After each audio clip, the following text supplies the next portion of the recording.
Bonjour à toutes et à tous et bienvenue pour cette nouvelle vidéo 2. On va commencer par un coup de gueule. Le coup de gueule, c'est envers tous ces gens qui, parce que récemment, on a vu un documentaire à la télévision où les journalistes ont réussi à s'infiltrer dans un appartement transformé en restaurant clandestin. Coup de gueule envers tous ces gens qui, moi je suis désolé, quand on va dans ce genre d'endroit, quand on sait qu'il y a des restrictions, quand on sait qu'il y a des restaurants qui sont fermés, des bars qui sont fermés, qu'il y a des Français aujourd'hui qui sont condamnés à rester chez eux par un couvre-feu, et que vous avez des gens, je m'en fous de savoir si c'est des élites, des politiciens, des journalistes, des célébrités, de par leur acte, de par leur présence même dans ce genre de dîner, alors j'en ai rien à foutre si c'est des dîners clandestin ou si derrière on se planque en disant oui mais non mais c'est un repas organisé par donc c'est un repas privé organisé par un convive etc. Oui mais sauf que le problème c'est que vous êtes plus 6 dans l'appartement et puis arrêtez de prendre les gens pour des cons. Eh bien j'ai envie de dire ces gens-là vous chient dessus. Responsabilité des Français, responsabilité des ministres. Elle est interrogée aujourd'hui, j'explique, un collectionneur renommé, organisateur de dîners mondains, dans une enquête diffusée par nos confrères de M6, affirme que certains membres du gouvernement sont des habitués de restaurants clandestins.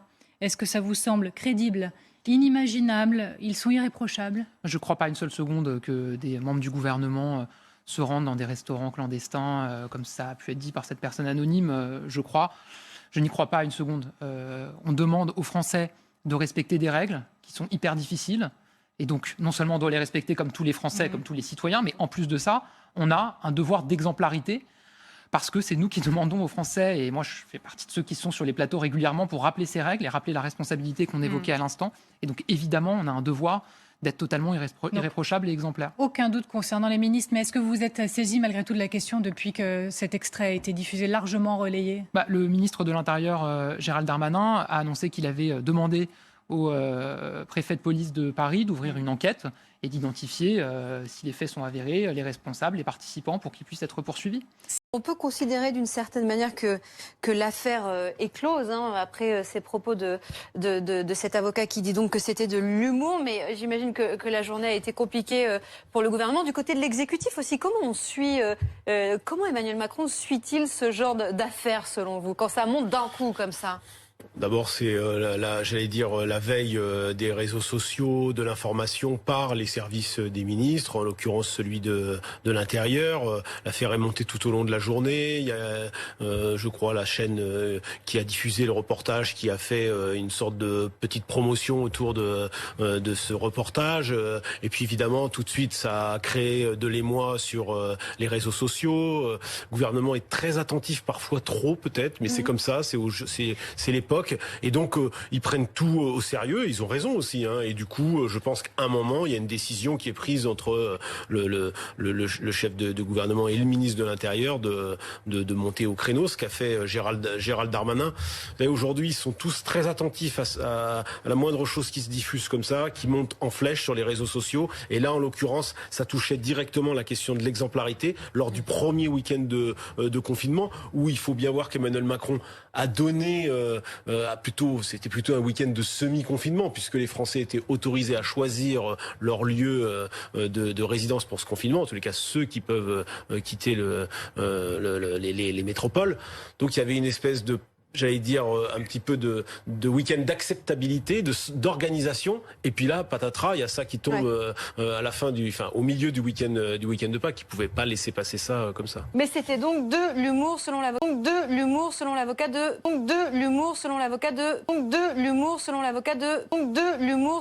de Pierre-Jean Chalençon, dont je vous ai raconté tout à l'heure la première réaction à cette affaire qui est désormais close. On en vient donc cette affaire qui est désormais close. Et c'est pour ça qu'aujourd'hui sur Internet, il y a un hashtag qui circule, on veut des noms. Et en effet, on veut des noms. C'est pas une question de délation, c'est une question de moralité.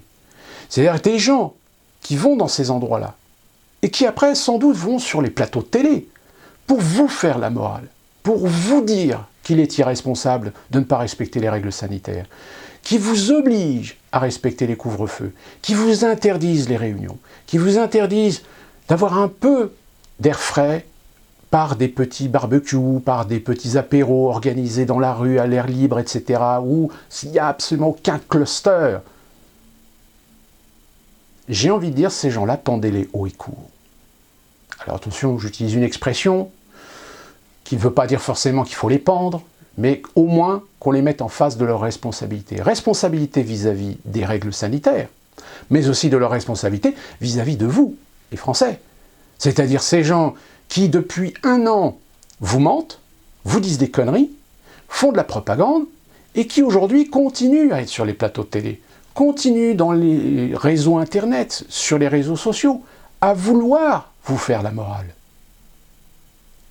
On a, par exemple, une personnalité, je crois, qui vient de se faire choper, avoir assisté à un repas, qui est un journaliste, je crois, c'est Ulysse Lucet,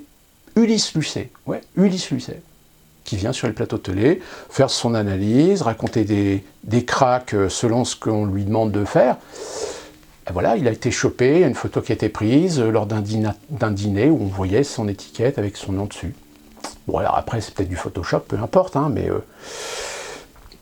nous avons le cas de ces représentants de l'État, de représentants de la justice, qui ont été chopés, souvenez-vous, fin janvier, dans un resto. Alors, on joue un petit peu sur les mots, on dit que le resto était ouvert parce que ça permettait aux gens de prendre leur commande à emporter, etc. Sauf que quand les gendarmes ou la police, je crois, est intervenue, il y avait quand même des gens qui n'avaient pas l'air d'être là juste pour ramasser leur paquet, mais qui étaient bien là pour manger.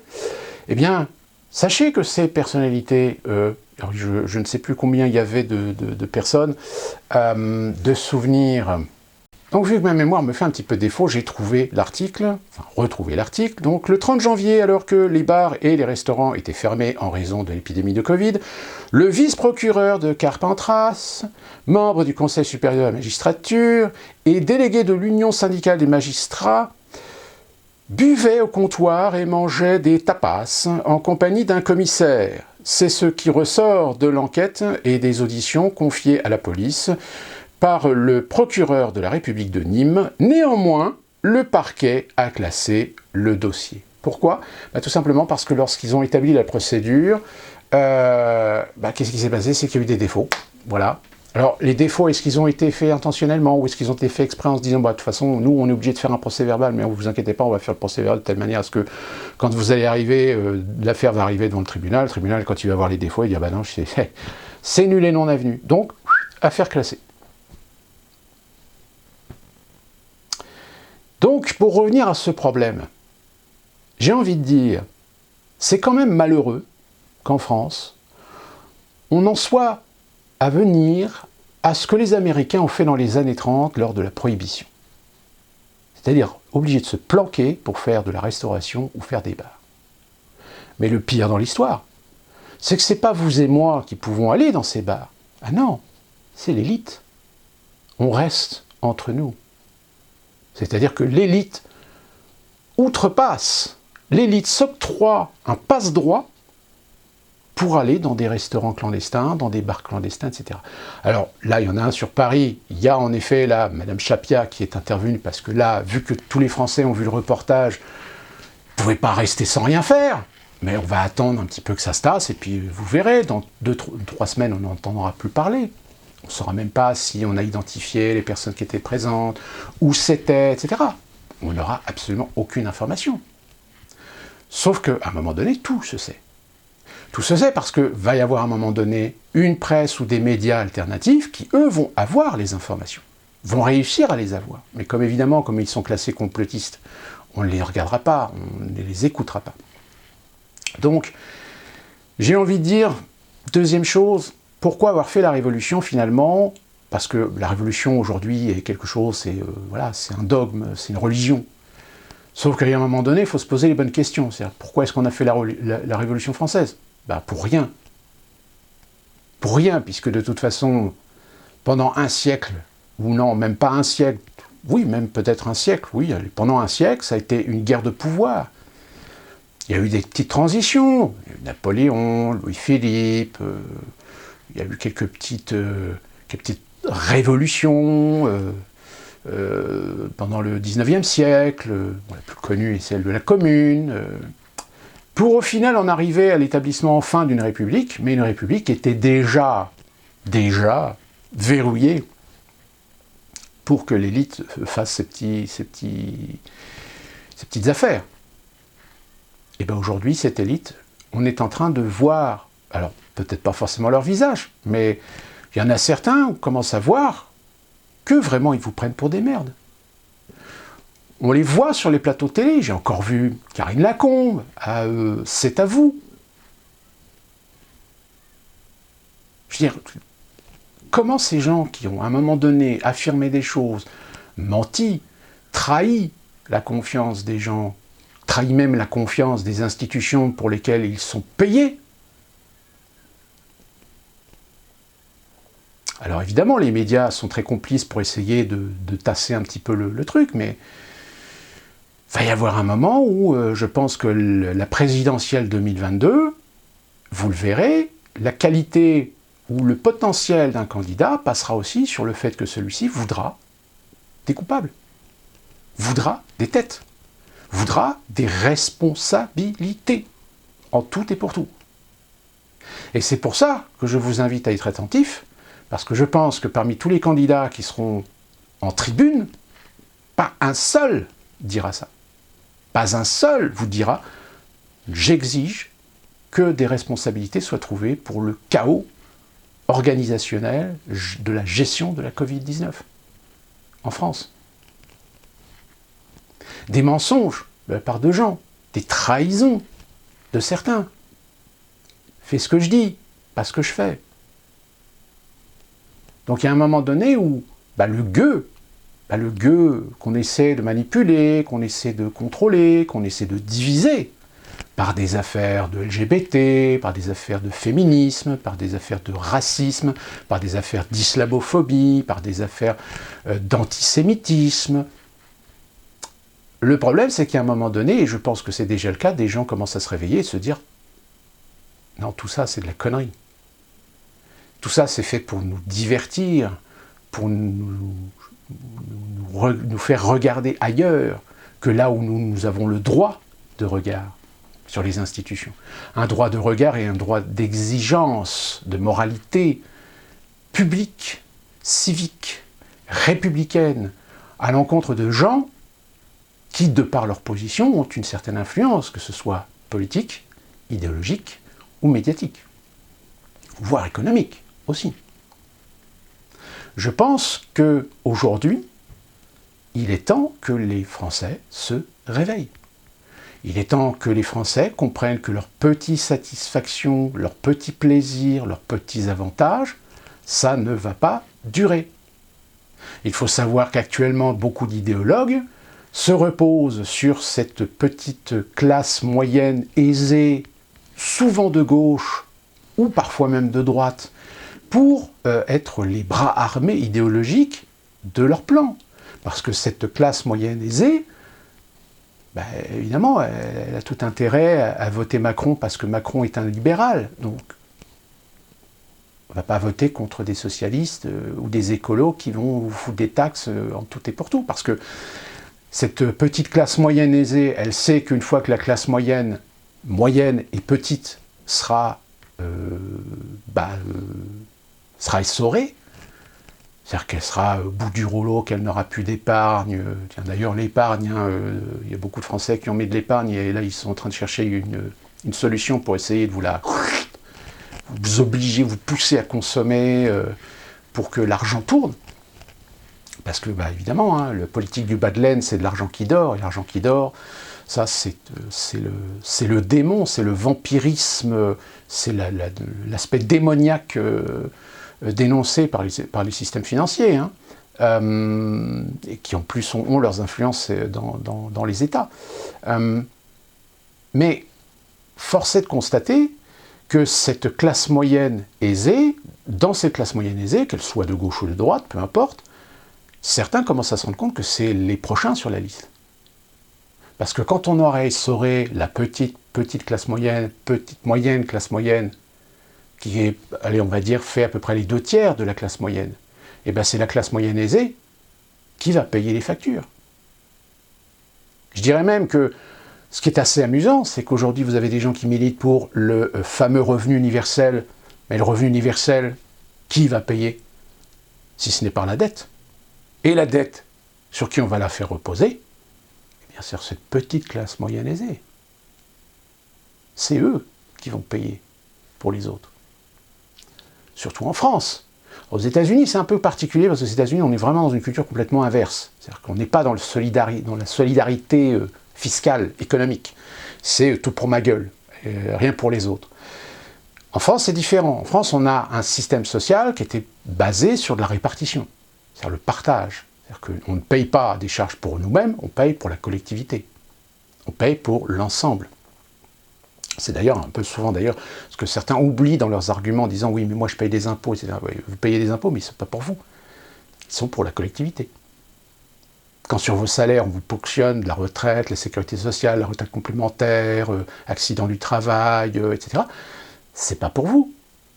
C'est-à-dire que si demain, ces caisses sont faillites, vous aurez beau aller dire « ouais, attendez, moi j'ai payé pendant 40 ans ces caisses-là, donc j'ai le droit... » Ben non, oui, vous avez le droit, comme tous les autres ont le droit, mais sur un principe de répartition, sur un principe de collectivité. Or, si les caisses de la collectivité, ben, il n'y a plus d'argent dedans, ben, vous avez toujours le droit, oui, mais dans la mesure des moyens. Et s'il n'y a plus de moyens, ben, vous l'avez dans l'os. Hein, vous savez, c'est un peu le même principe que ce qui s'est passé avec la crise de 2008. Hein. C'est que toutes les grandes entreprises privées financières qui ont vendu des produits adossés sur des produits toxiques, etc., bah, les gens, quand ils sont allés voir les banques en disant « oui, mais attendez, moi j'y investis, c'est mon argent », ils disent « ben oui, mais vous nous avez confié votre argent. Vous nous avez fait confiance, vous n'auriez pas dû. Donc finalement, on a tout perdu. Et vous, vous avez aussi perdu ce que vous avez mis en gage. Ce que vous avez acheté, mais dont vous n'avez pas les moyens, vous n'auriez pas dû avoir acheté, ou qu'on vous réussit à vous faire acheter en vous faisant croire bons et merveilles, mais en réalité aujourd'hui, bah, va falloir payer la facture. Et comment payer la facture, si ce n'est que, bah, comme vous n'avez plus d'épargne, parce que vous avez tout perdu, eh ben, on va se rattraper en récupérant votre maison, votre voiture, même si vous avez gardé quelques économies à droite à gauche, vous inquiétez pas, ça aussi, on va vous le siphonner, etc. Voilà, c'est ce qui s'est passé. Et donc, pour revenir à ces gens qui croient qu'ils ont un ticket d'accès à ce droit fondamental pour eux, je dis bien pour eux, de ne pas se plier aux règles comme le peuple, et donc de s'autoriser le droit d'enfreindre les lois, d'enfreindre les règles, parce que s'estimant faire partie de l'élite, faire partie de la sphère élitiste. Sphère élitiste, c'est un peu tout, hein. C'est politique, idéologique, littéraire, artistique, médiatique, scientifique, etc. Hein. Ça englobe tout. Hein. C'est pas pour rien si, lorsqu'il y a les réunions Bilderberg, on n'invite pas simplement que des politiques ou des experts en économie, etc. On invite un ensemble d'acteurs importants de tous les domaines, de la science, des médias, de la culture, etc. Tout est lié, hein, d'une certaine façon. Et donc, bah, en effet, j'ai envie de dire, militons pour faire monter dans les réseaux sociaux ce hashtag « On veut des noms ». Même si, peut-être à un moment donné, Twitter va considérer que c'est une forme de délation, qu'on pousse à la délation par l'intermédiaire de cet hashtag. Mais je suis désolé, il y a un moment donné, on ne peut pas se cacher derrière des vertus ou derrière des bonnes moralités pour permettre à des gens de se foutre de la gueule du monde et de nous piétiner dessus, parce que vous on va vous condamner, on va vous punir, on va vous mettre des amendes si vous ne respectez pas la loi. Alors que eux, apparemment, on est au-dessus des lois. Or, quand dans une société, il y a des gens qui sont au-dessus des lois, eh bien, il n'y a plus de démocratie. Il n'y a plus de république. On va droit vers un système anarchique contrôlé par une plutocratie, par une dictature.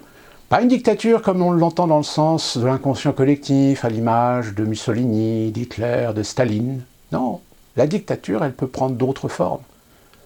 Des formes avec des apparats, avec des manteaux, qui ressemblent à des démocraties.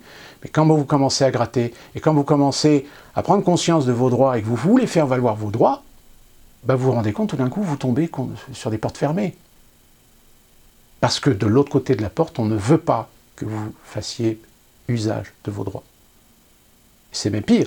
Depuis ces 20 dernières années, on modifie, le législateur modifie les lois, modifie les règles, pour justement, de plus en plus, vous en retirer des droits.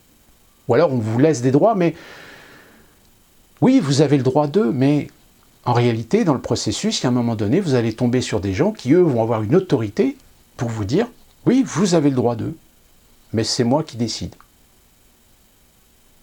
Si vous travaillez en entreprise, je vous invite à regarder, à vous procurer un règlement intérieur de votre entreprise, voire de vous procurer la convention collective de votre activité professionnelle.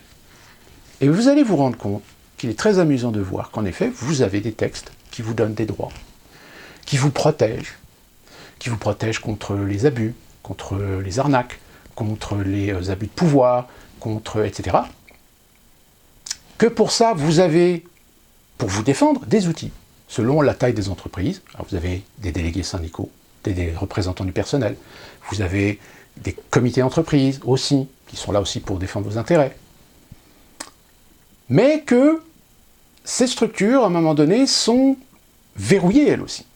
Elles sont verrouillées par les syndicats, elles sont verrouillées par ces mêmes syndicats qui placent leurs représentants généralement au comité d'entreprise, et ils essaient toujours d'avoir la majorité, et qu'en règle générale, les patrons ont tout intérêt à avoir un certain nombre de syndicats, parce que, sachant qu'ils vont être assez consensuels, complaisants, lors de négociations. Et donc, une fois que vous avez bien compris ce système-là, alors pareil, tout dépend de la taille de votre entreprise, puisque suivant les entreprises, je crois que les entreprises de moins de 30 salariés, etc., il n'y a pas d'obligation de représentation du personnel ou de comité d'entreprise, enfin, il y a évidemment des... Il est évident qu'une entreprise où vous êtes 5, vous n'allez pas mettre de comité d'entreprise, c'est ridicule, ça n'a pas de sens.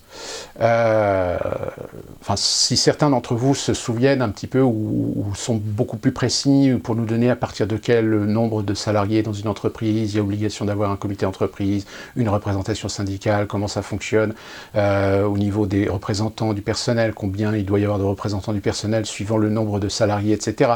Moi, je sais qu'à l'époque où j'étais représentant du personnel, il fallait 2 représentants, sauf qu'ils ont fait en sorte de virer des gens et de réduire le nombre du personnel, c'est bien qu'on est tombé en dessous du seuil, et il n'y avait plus besoin de 2 représentants du personnel, mais un seul représentant du personnel. Vous voyez, ça aussi c'est des tactiques pour essayer de maîtriser ou de prendre le pouvoir sur des situations. Et je disais donc, lisez les conventions collectives, lisez les règlements intérieurs, et vous allez vous rendre compte qu'avec l'évolution du temps, vous avez encore des droits, vous avez des devoirs envers l'entreprise. Alors ce qui est assez amusant, vous remarquerez que d'ailleurs il y a certains devoirs qu'on ne vous a jamais expliqués, qu'on ne vous a jamais formés, parce qu'on a laissé aller un phénomène de mœurs. Le phénomène de mœurs, attention, très très dangereux le phénomène de mœurs. Parce que vous croyez avoir le droit d'eux, alors qu'en réalité c'est pas un droit, c'est une souplesse, c'est une largesse. Mais que si un jour un employeur a décidé de vous virer, il peut très bien se servir de ça comme faute grave. Bon, sauf que c'est un peu compliqué parce que si vous blâmez une personne pour avoir fait quelque chose dont il n'était pas conscient qu'il n'avait pas le droit de le faire, s'il y a plein d'autres gens qui le font, il faut blâmer tout le monde. Et sinon, d'ailleurs c'est une affaire que j'ai eu à traiter une fois et j'ai joué justement sur cet aspect. Vous ne pouvez pas blâmer un salarié d'avoir fait une faute quand on sait qu'il y a plein d'autres qui le font parce que justement ne savent pas ou n'ont pas été formés, ou n'ont pas été avertis, ou n'ont pas été alertés, ou n'ont pas été sensibilisés à l'aspect de la procédure, comment la faire, sous quelles conditions, etc. Donc, du coup, la personne, ah oui, bah, c'est vrai, vous avez raison, donc, bon, dossier clos. Au revoir.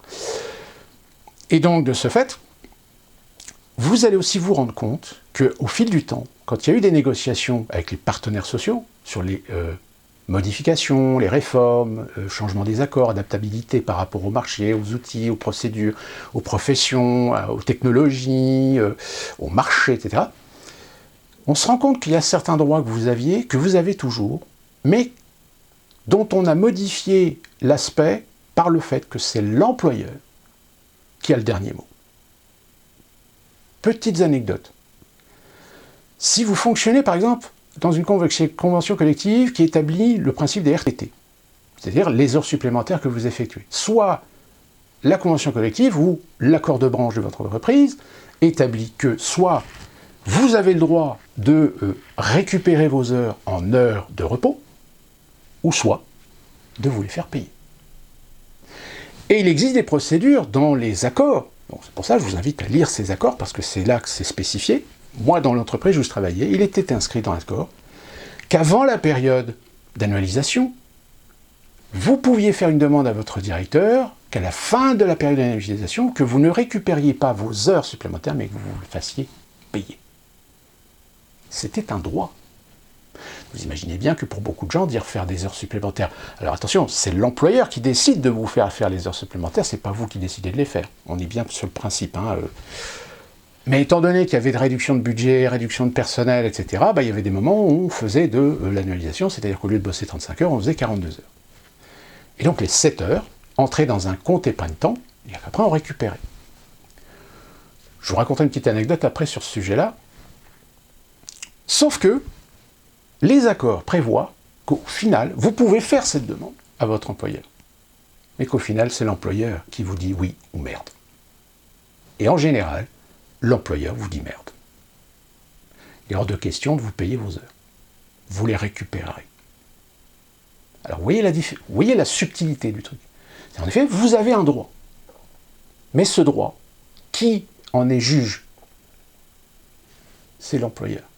C'est votre patron. C'est votre directeur. Et vous avez des tas de droits comme ça que vous avez dans l'entreprise, mais tout le monde ignore, ou tout le monde pense qu'on y a accès, mais personne n'en a fait l'usage, et pour lequel, finalement, de toute façon, votre employeur, vous savez qu'il vous dira non. Je vais revenir sur, justement, pour la petite anecdote sur les heures supplémentaires, en RTT, comme on les appelle.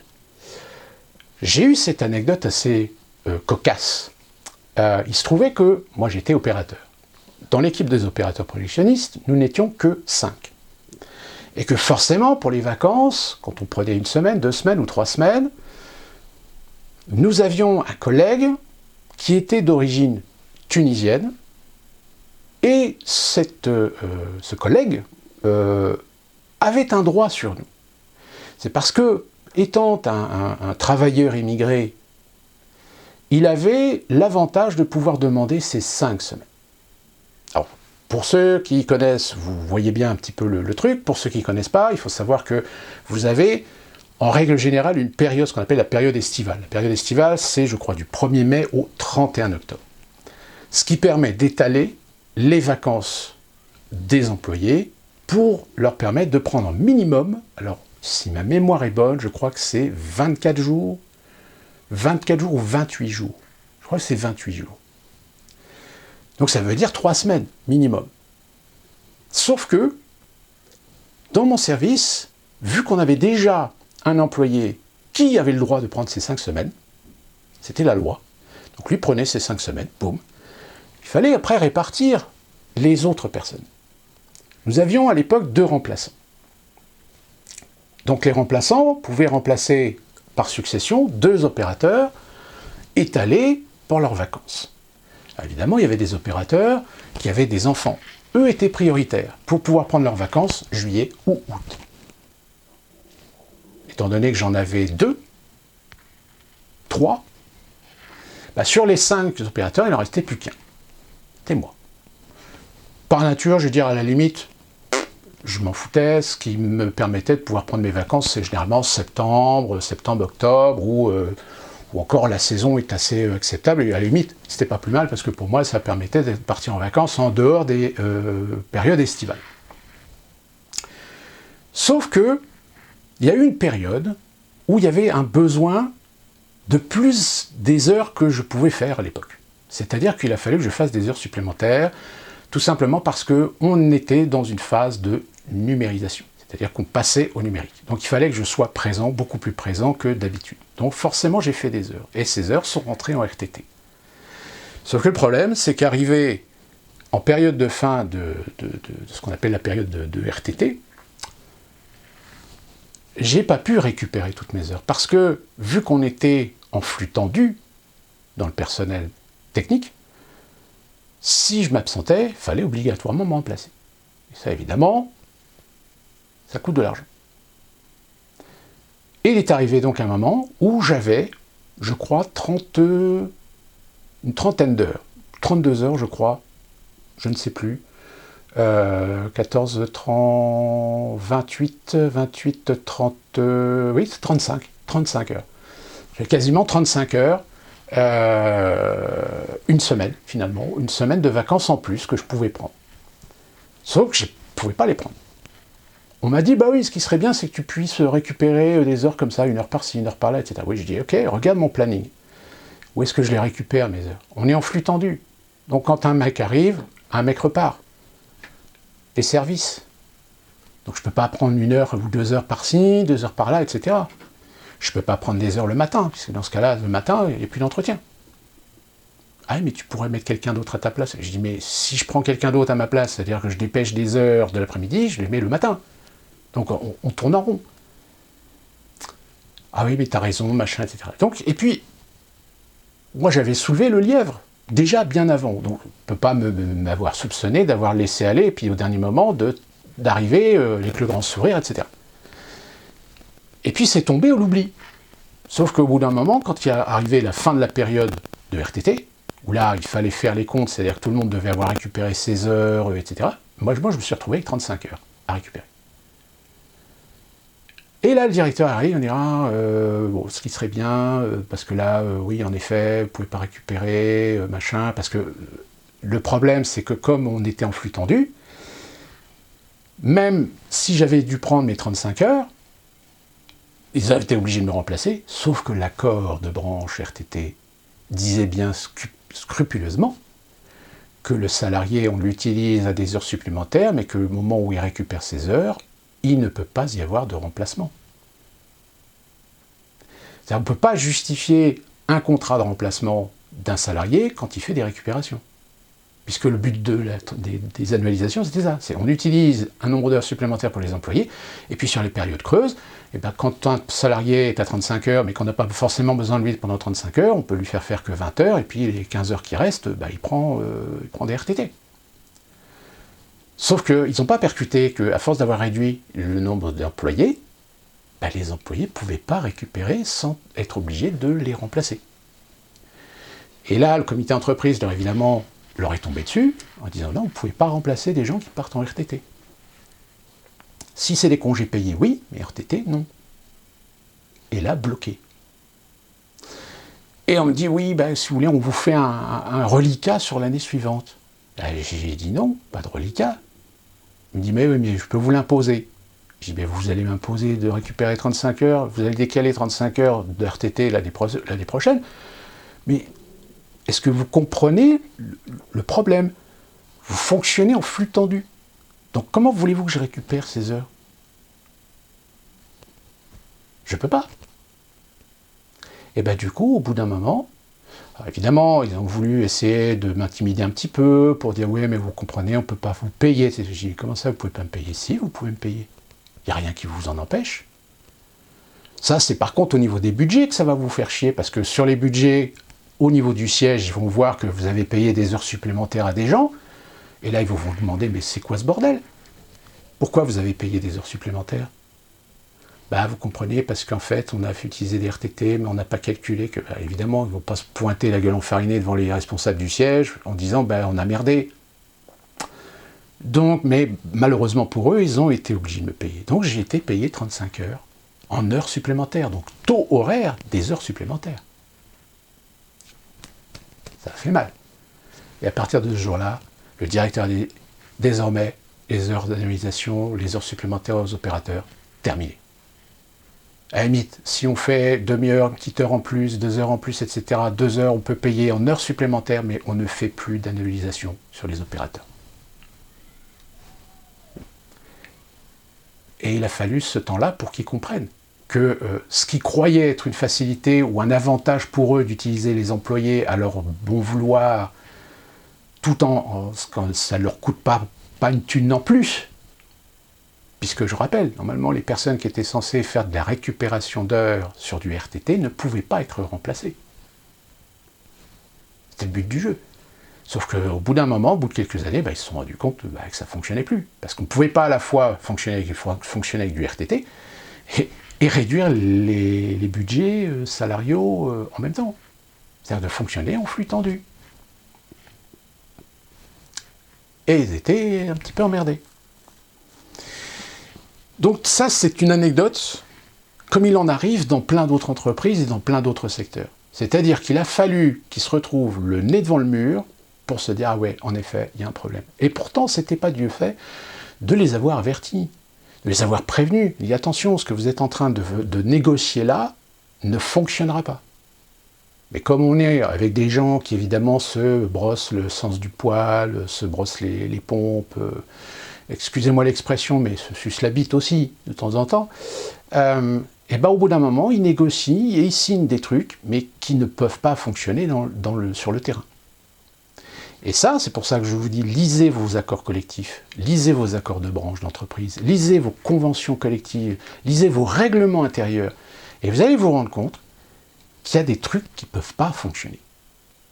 Ou qu'il y a des trucs, des textes, qui vous font croire que vous avez des droits, alors qu'en réalité, vous avez en effet le droit, mais qu'au final, c'est quand même le responsable d'établissement qui décide si vous pouvez bénéficier de ce droit ou pas. Je terminerai cette vidéo uniquement sur ce sujet. Je ne vais pas aborder d'autres sujets parce que c'est en effet un sujet qui découle de plein d'autres sujets, de plein d'autres injustices, on va dire, qui sont en train de remonter à la surface. De par cette élite, de par ces responsables, alors pas tous, évidemment on ne va pas mettre tout le monde dans le même panier, il y a quand même des gens honnêtes, droits, sincères, qui ont un minimum d'éthique, qui ont un minimum de morale, sauf que ces gens-là aujourd'hui, on les met un peu de côté, parce qu'évidemment, ils ne rentrent pas dans le moule, ils ne rentrent pas dans le moule de la volonté aujourd'hui de considérer 90% de la population comme de toute façon une population servile, des moutons, des esclaves. Même ceux qui, comme je vous l'ai dit en début de vidéo, qui font partie de cette classe moyenne aisée, qui croient qu'aujourd'hui ils sont à un niveau supérieur, qu'ils vont pouvoir bénéficier encore de certains avantages, de certains bénéfices, eh bien c'est sur eux que prochainement tout va tomber sur leur tête pour qu'ils payent la facture des décisions de ces gens-là. Et je dirais même plus que, et j'espère que je vais avoir le temps de faire bientôt la vidéo la deuxième partie du livre de Schwab, il va y avoir une volonté de reconcentrer les pouvoirs de plus en plus entre les mains d'une minorité de gens. Et quand je dis d'une minorité de gens, entendez bien, ce ne sera plus les États. Les États n'auront quasiment plus de pouvoir. Le pouvoir, il sera entre les mains de la finance, des groupes industriels, des multinationales, de cette élite mondialiste qu'on appelle pour certains l'État profond, pour d'autres les élites. Et du coup, si à partir du moment où l'État perd un certain nombre de pouvoirs, un certain nombre de leviers, même si M. Schwab nous dit que l'État doit, grâce au Covid, va peut-être reprendre un certain nombre de pouvoirs, va reprendre un petit peu les rênes de certaines réglementations à imposer aux entreprises, etc. Oui, il a raison, mais ça sera que du vent, ça sera que de l'illusoire, puisque l'État sera déjà entre les mains de ceux qui dirigeront. Et ça ne sera pas l'État souverain, donc l'État souverain, le peuple, qui sera dans l'autodétermination, dans la souveraineté même. C'est déjà le cas dans un certain nombre de domaines. Mais ça, évidemment, on n'en parle pas. Il ne faut pas le dire, il ne faut pas le raconter. Parce que sinon, au bout d'un moment, les gens finiraient par se rendre compte de l'absurdité et finalement comprendre pourquoi on est dans cet absurdistan aussi.